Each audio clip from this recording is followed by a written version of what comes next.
Keesokan harinya, Long Hao Chen dalam kondisi pulih, lukanya bahkan lebih parah dari yang dibayangkan orang lain. Tidak hanya pembuluh darahnya yang rusak, tetapi bahkan organ dalamnya. Yang lainnya juga menjalani istirahat dan pemulihan. Di bawah perhatian besar kelompok, kondisi Yang Wenjo dan Duan Yi terus membaik. Yang Wenjo secara perlahan membuka matanya, merasa sangat berat dan tidak dapat mengerahkan kekuatan sedikit pun. Melihat itu, Chen Yinger tampak sangat senang. Akhirnya kamu bangun juga. Suara Chen Yinger dipenuhi dengan kejutan yang menyenangkan. Yang Wenjo melihat Chen Yinger dengan sedikit agak kabur, tetapi tetap merasa terkejut. Yinger, ini benar-benar kamu? Di depannya Chen Yinger menjawab sambil tersenyum. Ya, ini aku.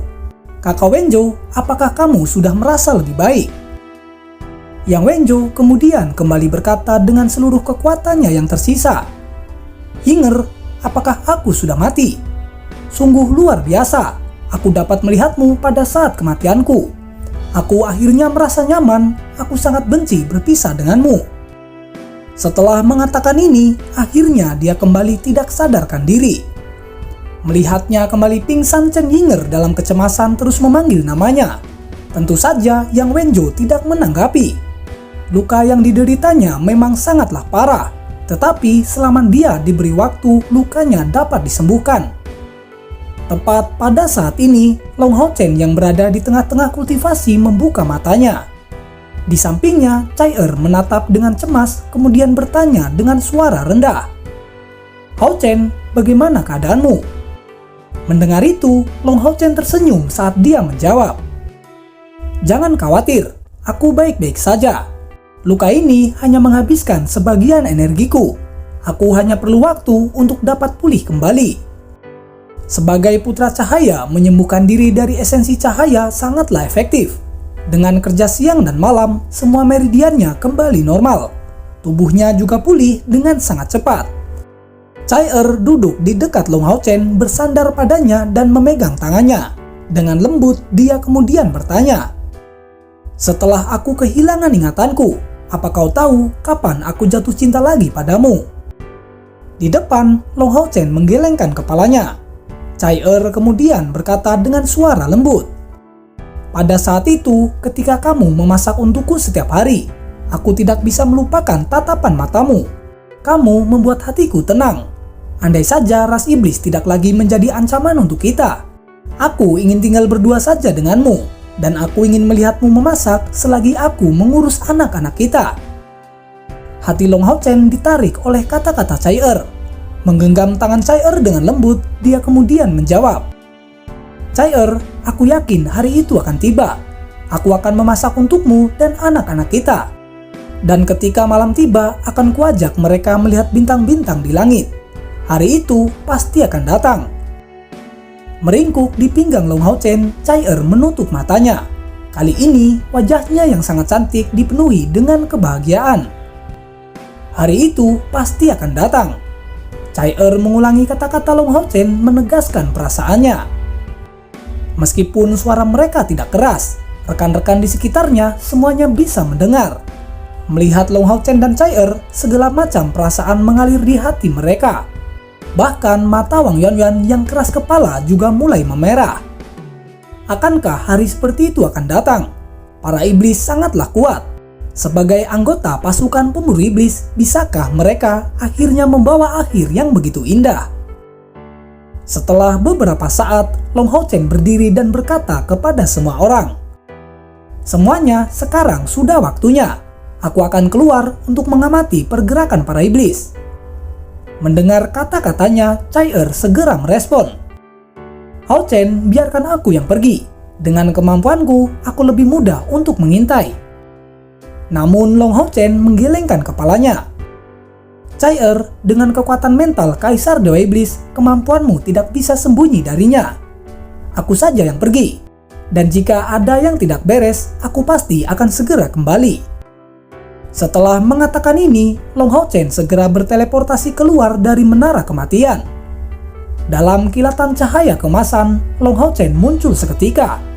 Lingkungan di sekitarnya tentu saja merupakan hutan belantara. Dan setelah beberapa saat mencoba untuk tenang, Long Hao Chen segera berlari menuju benteng eksorsis. Setelah berlari kurang dari 1000 meter, kekuatan mental yang luar biasa tiba-tiba datang. Ketika Long Hao Chen diselimuti oleh kekuatan mental ini, dia merasakan tekanan yang luar biasa.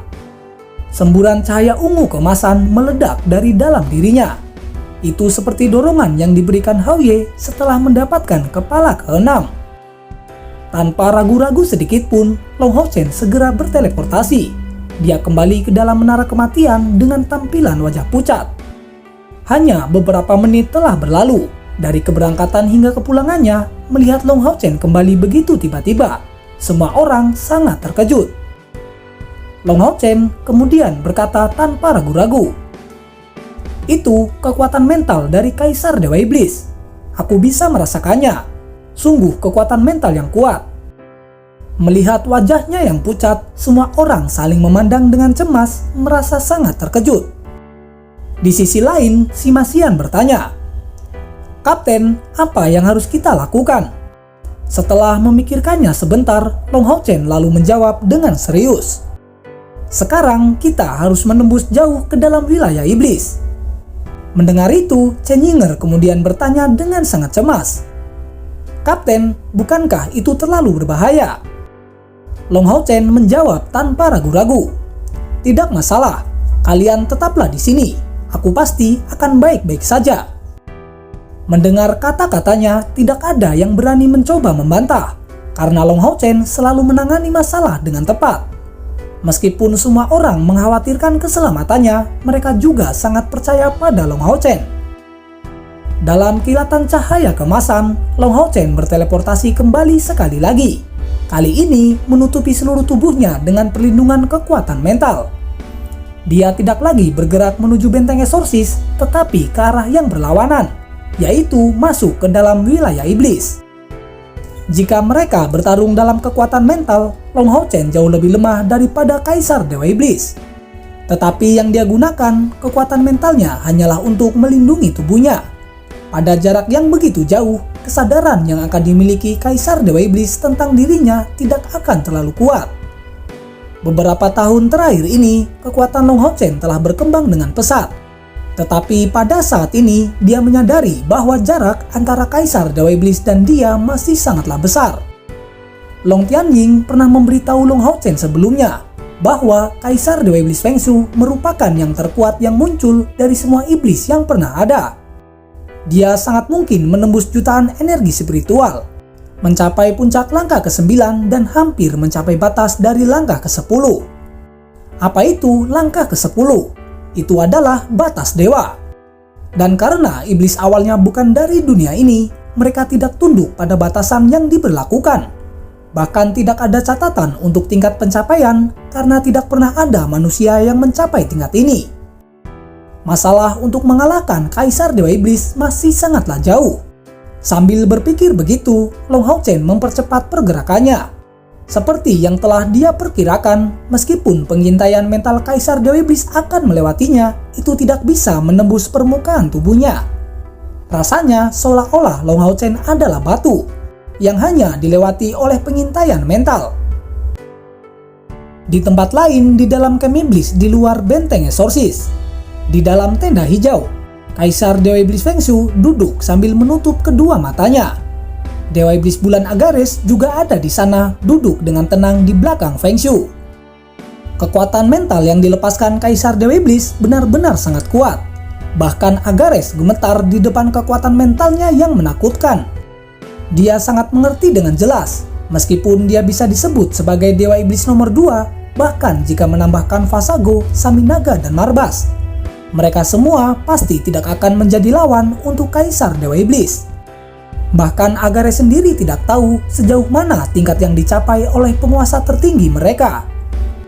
Sebagai Kaisar Dewa Iblis terkuat dalam sejarah iblis, pikiran Feng Shui yang sebenarnya tidak jelas bagi semua orang.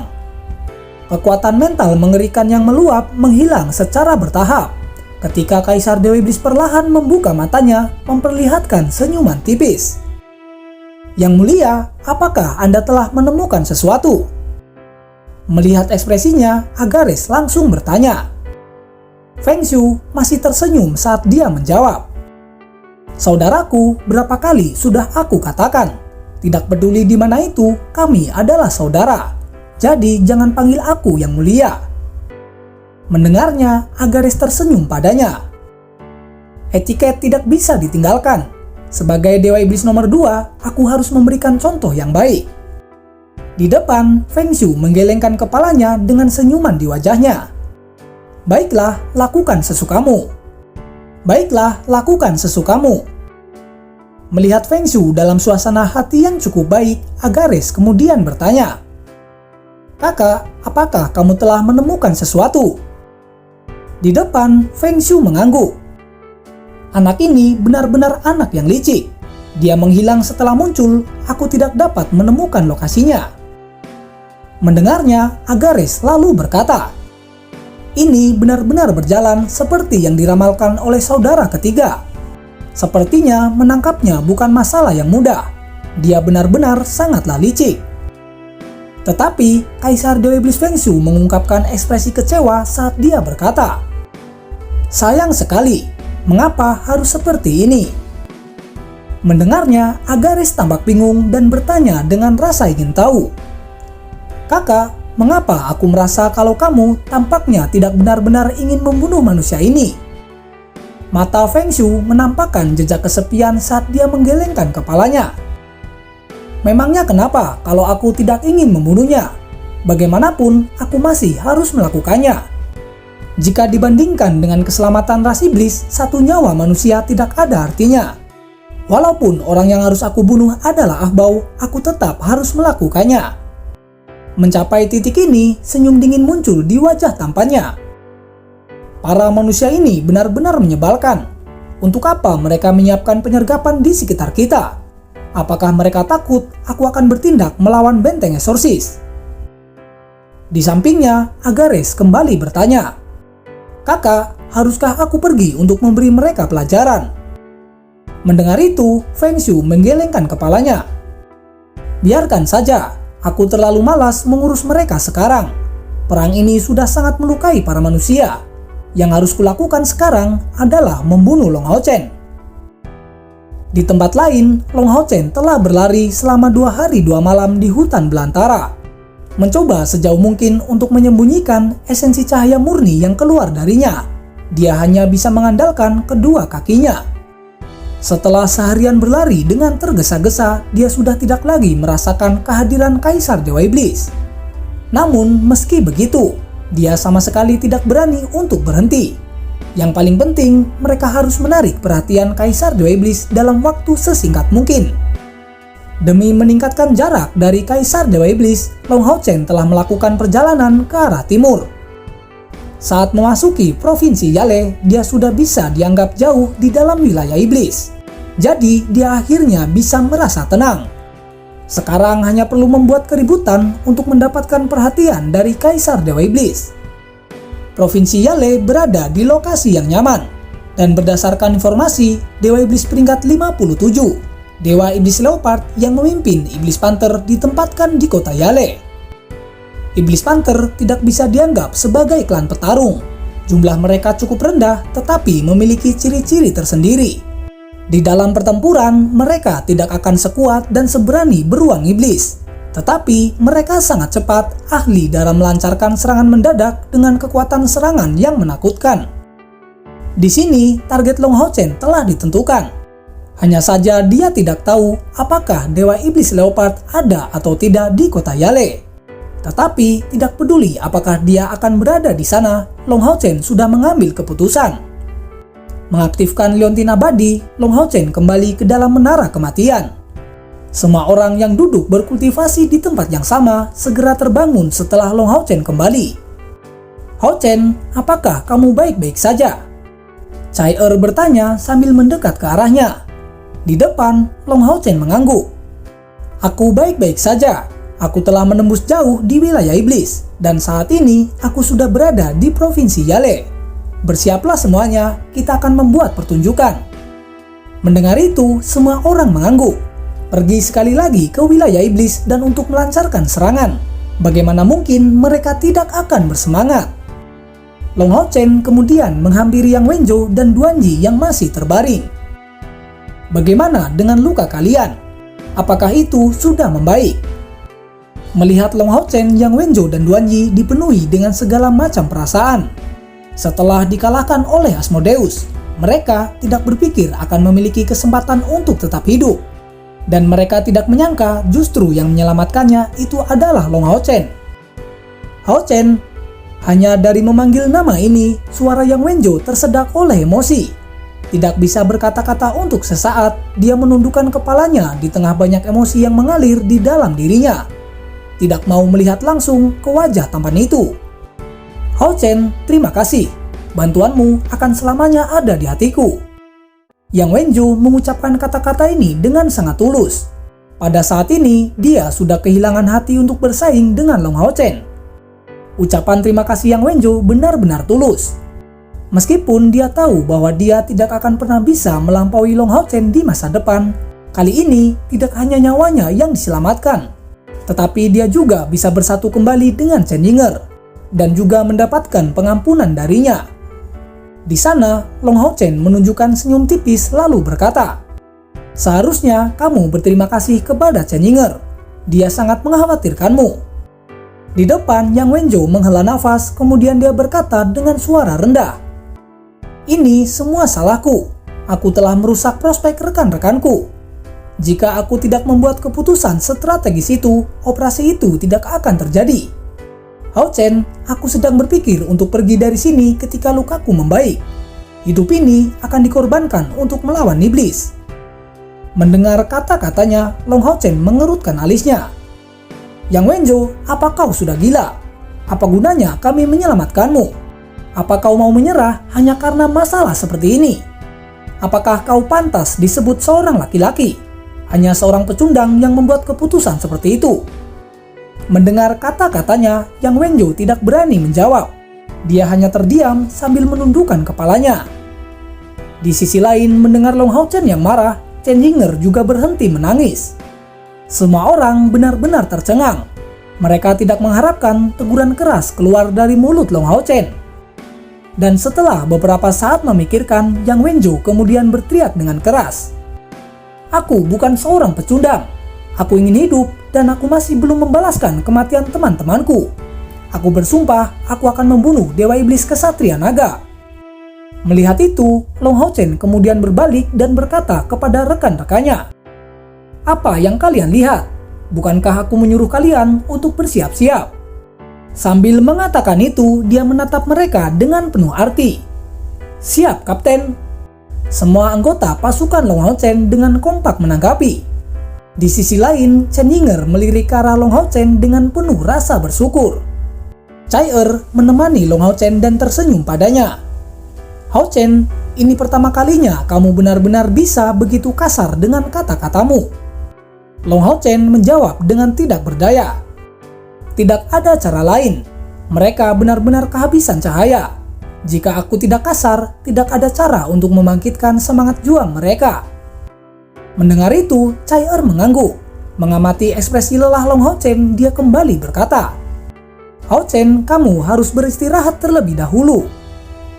2 jam berlalu dengan sangat cepat. Dan pada saat Long Hao Chen membuka matanya, rekan-rekannya berkumpul bersama. Sekarang sudah waktunya bagi mereka untuk melakukan serangan. Dalam kilatan cahaya keemasan, mereka muncul kembali di Provinsi Yale. Mata Long Hao Chen berkedip dengan niat ungu dan segera cahaya ungu muncul di depannya. Lingkaran cahaya ungu terbentuk dalam diameter lebih dari 10 meter, di mana Hao Ye keluar dari sana.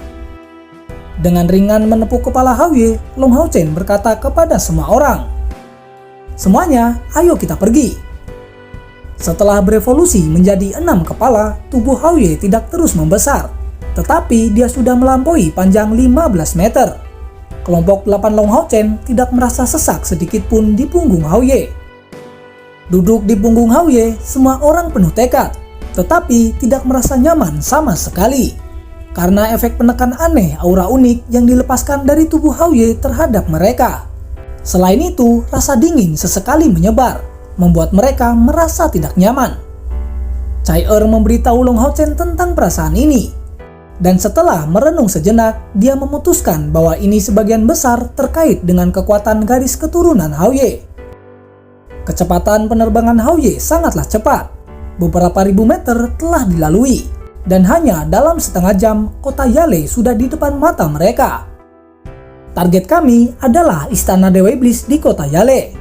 Setelah Haoye turun, kami akan menghancurkan bangunan dan membunuh iblis di dalamnya.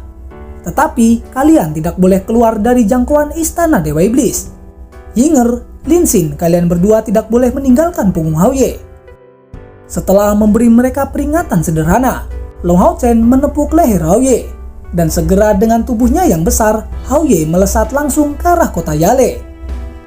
Istana Dewa Iblis ini terletak di area tengah kota. Istana besar itu mencapai ketinggian 1000 meter. Di ujung depan istana, pintu masuk berbentuk kepala macan kumbang dapat terlihat. Itu adalah Istana Dewa Iblis dari Dewa Iblis Leopard, Istana Iblis Panther. Pada saat ini, di langit bentuk sosok besar terjun ke bawah, segera mendapatkan perhatian dari Iblis Panther yang menghuni kota Yale. Iblis Panther yang melebihi langkah ke-6 memiliki kemampuan terbang. Lebih dari selusin sosok kuning melonjak di atas kota Yale menuju sosok besar itu dengan terburu-buru. Pada detik berikutnya, raungan yang sangat keras dapat terdengar, dan segera seseorang bisa melihat 6 pancaran warna berbeda muncul seketika. Para Iblis Panther yang telah naik ke langit adalah korban langsung dari pancaran tersebut. Mereka berubah menjadi jejak darah saat energi spiritual yang sangat menindas mulai terlihat. Bola api, panah es, bilah angin, tepi cahaya, bebatuan yang jatuh, dan bola racun ungu tua menelan Istana Iblis Panther. Itu adalah semburan dari serangan Haoye. Serangan mendadak itu segera mengaktifkan formasi pertahanan istana, dan lingkaran cahaya hitam pekat tiba-tiba menyebar dari dalam. Itu berubah menjadi penghalang hitam besar yang menyelimuti seluruh istana. Sosok Haoye yang cepat melewati istana, karena rangkaian serangan sebelumnya tidak berhasil secara signifikan merusak pelindungan elemen kegelapan yang muncul melindungi istana. Saat ini, penampilan Haoye terlihat jelas oleh Iblis Panther di bawah. Naga berkepala 6. Dari sayap, bentuk kepala, dan tanduk Haoye yang telah tumbuh, dia saat ini tidak lagi terlihat seperti kadal, tetapi lebih dekat seperti naga. Karena semua Iblis Panther merasakan kepercayaan yang sangat besar pada pertahanan istana mereka, dan percaya bahwa Haoye tidak diragukan lagi akan dipukul mundur. Keenam kepalanya menggeram sekali lagi dengan keras. Lapisan aura ungu menyebar dari tubuhnya, bertabrakan dengan penghalang pertahanan Istana Iblis Panther. Adegan aneh terjadi seketika, yang mengejutkan saat perisai dan aura ungu bersentuhan, pertahanannya hancur, dan Haoye yang besar mendarat di puncak Istana Iblis Panther. Ledakan keras terjadi saat pertahanan dihancurkan. Seluruh kota Yale diguncang oleh suara keras yang terus bergema. Guncangan hebat dari pendaratan Haoye yang kejam menyebabkan munculnya retakan lebar. Tetapi tampaknya Haoye sama sekali tidak terluka. 6 kepalanya yang besar ditembakkan seperti meriam sihir yang meluncurkan sihir serangan ke sekelilingnya. Bagian dalam akan selalu menjadi bagian benteng yang paling tidak kokoh. Istana Iblis Panther juga seperti itu. Siapa yang bisa menebak bahwa seseorang akan menembus penghalang pertahanan? Kombinasi sihir dari Haoye menggunakan 6 elemen segera membuat bagian dalam Istana Iblis Panther hancur berantakan. Semua orang dari pasukan Long Hao Chen merasa tercengang. Pada saat itu, mereka merasa benar-benar tanpa beban. Penampilan Haoye sudah terlalu menyenangkan.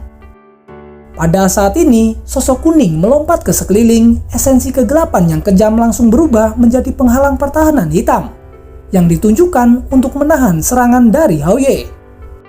Dengan tatapan, 6 kepala Haoye meraung sekali lagi, dan ledakan aura ungu muncul, segera menyebabkan penghalang berwarna hitam dari Iblis Panther runtuh seketika.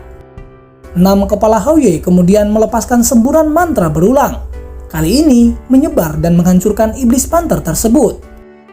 Melihatnya, Linsin memandang Long Hao Chen, kemudian dia berkata, "Kapten, kenapa aku merasa kita bahkan tidak perlu untuk turun tangan? Haoye sudah melakukannya sendiri dengan cukup baik." Memang ketika 6 kepala Haoye ditembakkan, Tidak ada kesempatan sama sekali bagi mereka untuk ambil bagian. Sihir Haoye menutupi hampir seluruh istana. Di sana, Long Hao Chen juga memiliki ekspresi kejutan yang menyenangkan. Setelah mendapatkan kepala keenamnya, sihir Haoye menjadi sangat kuat. Hanya dalam waktu yang singkat ini, istana Iblis Panther benar-benar hancur tanpa sedikit pun bangunan yang berdiri di sana. Jangan khawatir, saat Iblis Panther yang lebih kuat datang, semua orang akan bergabung dalam pertempuran. Long Hao Chen menyampaikan balasan itu kepada semua orang. Tepat saat Long Hao Chen berbicara, sosok kuning tiba-tiba melintas seperti sambaran petir, bergegas ke arah Haoye. Itu terlalu cepat, hampir seketika tiba di depan Haoye. Sosok ini adalah Iblis Panther dengan rambut emas di sekujur tubuhnya. Saat itu tiba di depan Haoye, sayap di punggungnya berputar, berubah arah secara tiba-tiba saat naik ke atas. Cakarnya diarahkan langsung ke mata Little Light. Baik dalam hal kecepatan, kekuatan, atau reaksi, Iblis Panther ini jauh lebih kuat dari yang sebelumnya. Aura kegelapan yang tajam tersapu dengan keras menghasilkan suara mendesis di udara. Menghadapi serangan mendadak seperti itu, Haoye bertingkah seolah-olah dia tidak melihat apapun. Saat dia terus meluncurkan mantra yang dia berikan, bahkan tidak memperhatikannya. Cahaya berwarna jingga melintas saat serangan Iblis Panther hampir mencapai kepala Little Light. Dengan suara ledakan yang keras, tubuh Iblis Panther terlempar seketika. Cahaya jingga sebelumnya itu datang dari Long Hao Chen dengan mengandalkan perisai siput ilahi. Dari sana dia merasakan Iblis Panther itu berada di langkah ke-8. Tepat setelah bertemu dengannya, tubuh Long Hao Chen tiba-tiba berhenti dan pedang Arya Sang Dewi Cahaya diayunkan ke depan. Serangan pedang ini tidak meninggalkan jejak sedikit pun. Niat pedang di dalamnya tidak tajam, melainkan membawa jejak kehangatan. Tetapi Iblis Panther itu tiba-tiba merasa tidak bisa menghindarinya. Menghadapi serangan pedang tersebut dengan raungan rendah, cakar Iblis Panther langsung berubah warna menjadi emas. Tubuhnya membuat rotasi terburu-buru dan sepasang cakar secara bersamaan ditunjukkan untuk menyerang Long Hao Chen. Suara ledakan kembali terjadi. Niat pedang yang tampak hangat ini mengeluarkan ledakan saat bertabrakan dengan Iblis Panther. Suara yang rapuh dan tajam itu adalah cakar yang tiba-tiba hancur oleh pedang Arya Sang Dewi Cahaya. Akan tetapi, Iblis Panther ini tetap cukup gagah berani. Setelah pedang Arya Sang Dewi Cahaya mematahkan cakarnya, meskipun bekas luka berdarah yang dalam dihasilkan dari dadanya, itu tetap tidak membunuhnya dalam satu serangan. Faktanya, itu adalah niat pedang yang dilepaskan oleh pedang dewa. Untuk tetap hidup, Iblis Panther ini memang sangat tangguh. Melihat itu, Long Hao Chen kembali bergerak. Dalam kilatan jingga lainnya, bayangan pedang dilepaskan dan kali ini, pancaran kemasannya membesar, mengejar Iblis Panther yang langsung terbelah menjadi dua. Kekuatan iblis dari langkah ke-8 baru saja dimusnahkan oleh Long Hao Chen. Tetapi pada saat yang sama, setidaknya 8 Iblis Panther lainnya telah masuk untuk menghentikan serangan sihir Haoye. Melihat kekacauan di dalam wilayah mereka, Iblis Panther ini berteriak dengan marah. Tetapi mereka hanya mengelilingi kelompok Long Hao Chen dan tidak menyerang. Serangan Haoye telah berhenti. Dia dengan dingin memandang para Iblis Panther di sekitarnya, dan nyanyian mantra lain mulai diucapkan. Di sisi lain, Long Hao Chen jelas tahu apa yang direncanakan oleh Haoye. Dia segera melompat ke atas kepala Little Light dan menyuruhnya untuk berhenti. Haoye mencoba menggunakan pancaran penghancur 6 elemen. Tidak peduli berapa banyak Iblis Panther yang hadir, jika ini ditembakkan, mungkin semuanya akan binasa. Tetapi serangan ini datang dengan beban yang sangat besar untuk Haoye. Jadi saat ini, Long Hao Chen ingin mempertahankan kekuatan Haoye selama mungkin. Semuanya maju dan serang dengan kekuatan penuh. Long Hao Chen melambaikan tangannya dan memimpin untuk melompat dari punggung Haoye. Sekarang mereka berada di dalam wilayah iblis, jadi dia tidak perlu menyembunyikan identitasnya lagi. Dengan menyebarkan 4 sayap emas di punggungnya untuk menembak seperti panah emas ke arah musuh. Chen Yinger dan Lin Xin juga melompat turun. Dengan perlindungan dari Haoye, keduanya sama sekali tidak perlu mengkhawatirkan keselamatan mereka sendiri. Sedangkan Wang Yuanyuan, Sima Xian, Zhang Fang, Han Yu, dan Cai Er menyerang ke 5 arah berbeda dari Long Hao Chen. Masing-masing dari mereka membuka sayap dan melepaskan aura kekuatan yang kuat.